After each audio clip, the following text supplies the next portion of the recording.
السلام على الحسين وعلى علي بن الحسين وعلى أولاد الحسين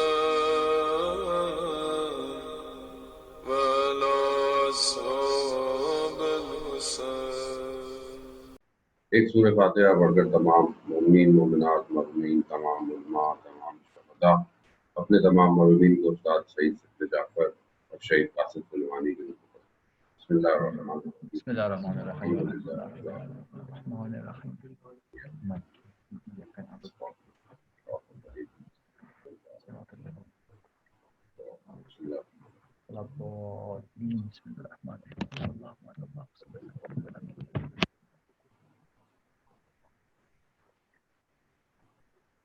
امام جمانہ کی سلامتی کے لیے ایک دفعہ صلوات. اللہم صلی علی محمد و آل محمد و عجل فرجهم. اعوذ باللہ من الشیطان الرجیم. بسم اللہ الرحمن الرحیم.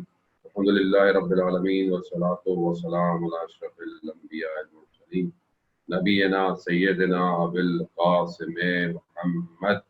اللہم صلی علی محمد و آل محمد و عجل فرجهم.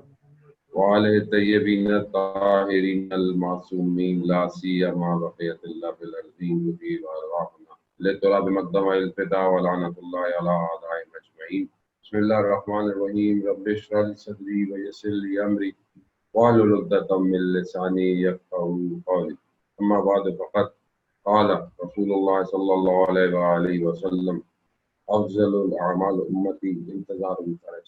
صلوات بیت محمد وآل محمد. اللہم صلی علی محمد و آل محمد و عجل فرجهم. عزیزان محترم، ماہ محرم کی مجالس کا سلسلہ جاری ہے اور آپ جو ہے وہ اس مجلس کو آکلینڈ کی جماعت المرتضیٰ سینٹر کی طرف سے جو ہے وہ لائیو سن رہے ہیں. خداوند متعال کے شکر گزار ہیں کہ پروردگار نے یہ ہمیں توفیق عطا فرمائی کہ چند دنوں میں جو ہے وہ چاہے مشکلات ہوں جیسے بھی ہوں سید الشہداء کا غم اور ان کے ہدف کو بیان کرنے کی توفیق ہوتی رہے. آج کے سلسلے کی ہماری 8ویں مجلس ہے اور کل جو ہے وہ 9ویں اور آخری مجلس ہوگی. میرے تنظیر کی طرف سے یقیناً جو ہے وہ مجلس سینٹر کی طرف سے ہوگی. روز عاشورہ کی میں ٹریولنگ کی وجہ سے شاید نہیں پہنچ پاؤں گا. ہماری گفتگو مقصد امام حسین علیہ السلام پر چل رہی تھی کہ امام حسین علیہ السلام نے جو کام انجام دیا، کربلا میں جو قیام کیا، وہ ہدف انبیاء کا ہدف تھا. انبیاء نے اس پر اپنی جتنی بھی زندگیوں میں محنتیں کی تھیں، زحمتیں کی تھیں اور اس پیغام کو آگے سے آگے بڑھایا تھا. اس کام کو اپنے اوج پر، اپنے کمال پر پہنچانے کے لیے امام حسین علیہ السلام کربلا پہنچے ہیں. کیونکہ جو دوسری طرف سسٹم تھا، جو دوسری طرف یعنی جو نظام تھا یزیدیت کا، وہ بھی کمپیریٹیولی اپنے اوج اور کمال پر چلتا آ رہا تھا. یعنی وہ بھی جو بھی انبیاء کے مقابلے میں سسٹم آیا وہ بھی سسٹم آگے کی طرف بڑھتا رہا. کہیں نمرود ہے، کہیں فرعون ہے، کہیں قارون ہے، اور ہوتا ہوتا ہوتا عرب کے اس جہالت کے دور میں کفار مکہ کی صورت سے پھر آگے بڑھتا ہوا وہ یزیدیت کی شکل میں اسلام کے مقابلے میں. تو یہاں پر بہت ضروری ہے کہ جہاں پر ہم ایک سائڈ کو انڈرسٹینڈ کرتے ہیں، انالائز کرتے ہیں، بیان کرتے ہیں امام حسین علیہ السلام کے، وہاں پر ہمیں دوسری طرف اس سسٹم کو بھی جو ہے وہ کھولنا پڑے گا، دیکھنا پڑے گا. کیونکہ بہرحال جس دور میں ہم زندہ ہیں ہمیں پتہ ہو کہ آج کل کے دور کے اندر یہ سسٹم جو ہے وہ کیسا ہے. ہمارے دور کے اندر یزیدیت کس کو کہتے ہیں، ہمارے دور کے اندر ہمیں حسینی کردار اگر بننا ہے تو پھر آج کل کے دور میں حسینی کردار کی کیا ریکوائرمنٹ ہونی چاہیے.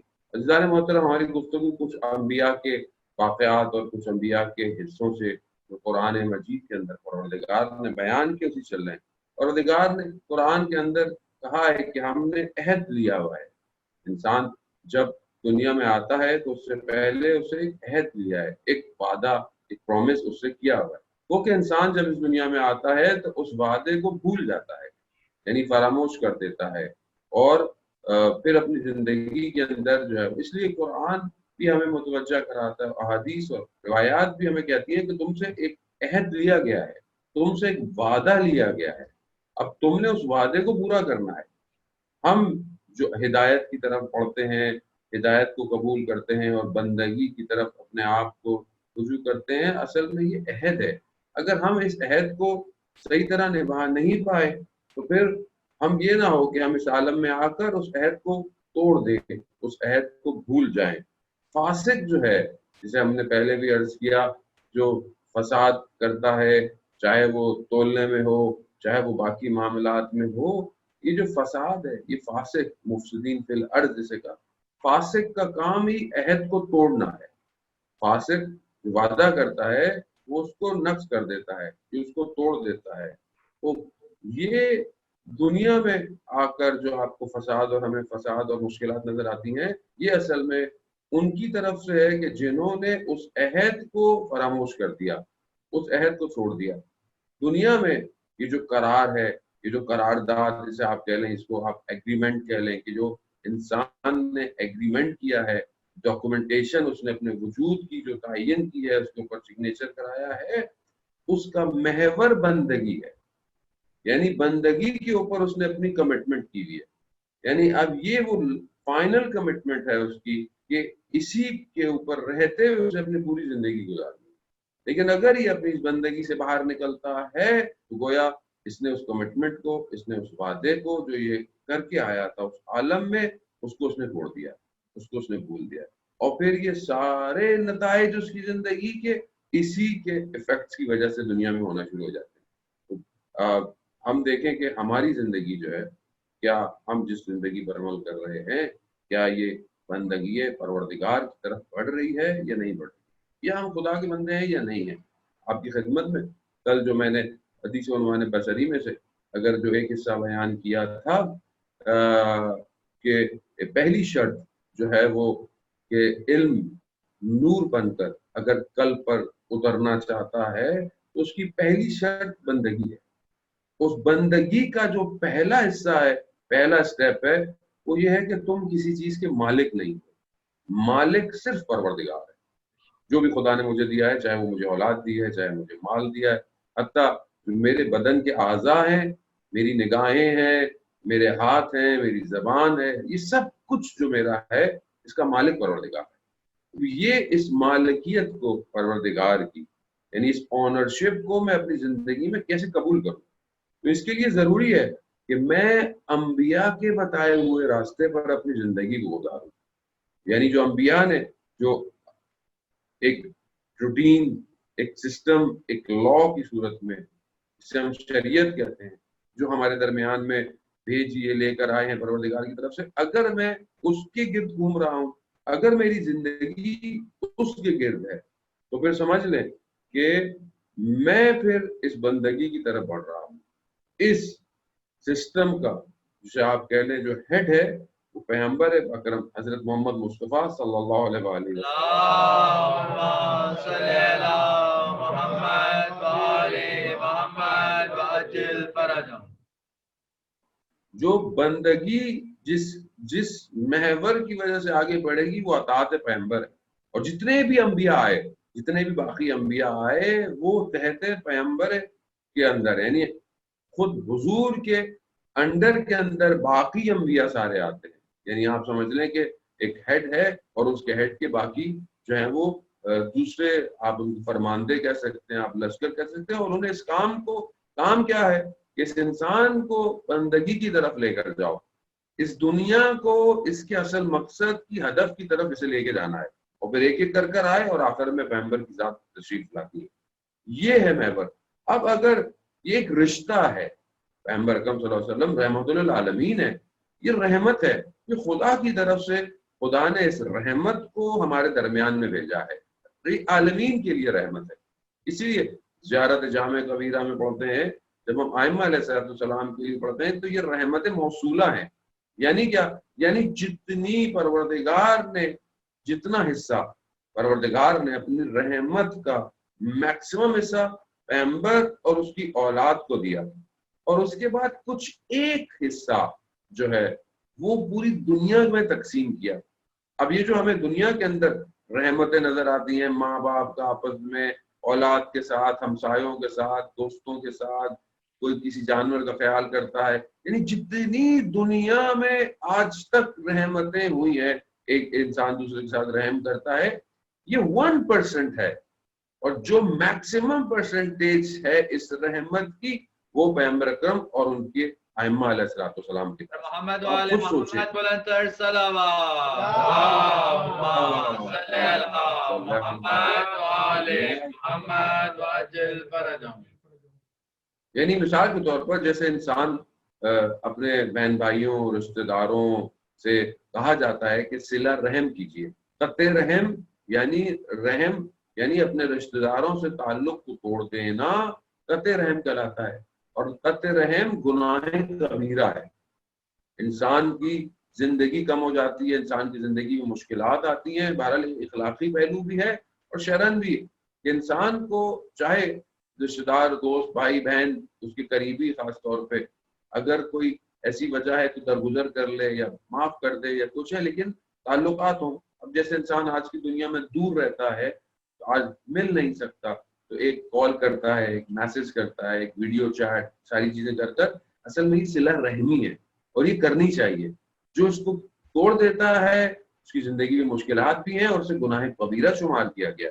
یہ تو وہ رحم ہے کہ جو ہمارے قریبی ہے، لیکن جو اصلی رشتہ رحمت ہے وہ پیغمبر کے ساتھ ہے۔ اب اگر پیغمبر کے ساتھ کسی نے تعلق کو توڑ دیا تو بس پھر اس کے پاس کوئی راستہ نہیں ہے کہ وہ اپنی بندگی کو کمال پر لے کے جائے، وہ انسانیت کو کمال پر لے کے جائے، یا وہ بہشت کی طرف بڑھے۔ پیغمبر سے اگر اتصال ختم ہوا تو دوسرا جو اتصال یعنی دوسرا جو کنیکشن ہے وہ شیطان کے ساتھ ہے۔ یعنی یہاں پیغمبر سے اگر کنیکشن ٹوٹتا ہے تو پھر اب فوراً انسان دوسری طرف شیطان جو ہے اس کنیکشن کو توڑ دیتا ہے۔ اسی لیے کہ جو لوگ بہت اچھے ہوتے ہیں اور اپنے آپ کو بلند کرتے ہیں، ان کا رشتہ پیغمبر اور پھر ائمہ علیہ الصلوۃ والسلام کے ساتھ مضبوط ہو جاتا ہے۔ یعنی ہو ہی نہیں سکتا کہ آدمی دنیا میں اچھائی کی طرف بڑھے، کمال کی طرف بڑھے، اور ان کا رشتہ اس گھرانے سے نہ ہو، یعنی جوڑا ہوا نہ ہو۔ استاد میر باقری بیان کرتے ہیں کہ میں ایک شخص کو جانتا ہوں کہ جو بہت اچھا اور خوبان میں سے، اس نے اپنے بھائی کے بارے میں بتایا کہ وہ شہید ہو چکا تھا، لیکن اس نے پہلے مجھے بتایا کہ جس جگہ پر میں پڑھ رہا ہوں تم اس جگہ پر نہیں آ سکتے۔ کہا کیوں؟ کہا میں نے اپنے آپ کو مولا متقیان کے سپرد کیا ہوا ہے، یعنی اپنے نفس کو اپنے امام کو دیا ہوا۔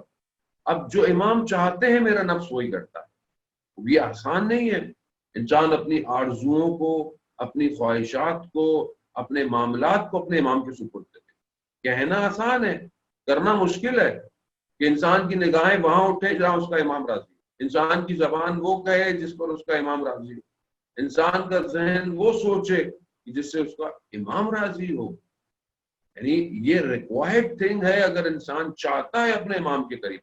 آج ویسے بھی روز جمعہ ہے اور ظہور کا متوقع دن ہے۔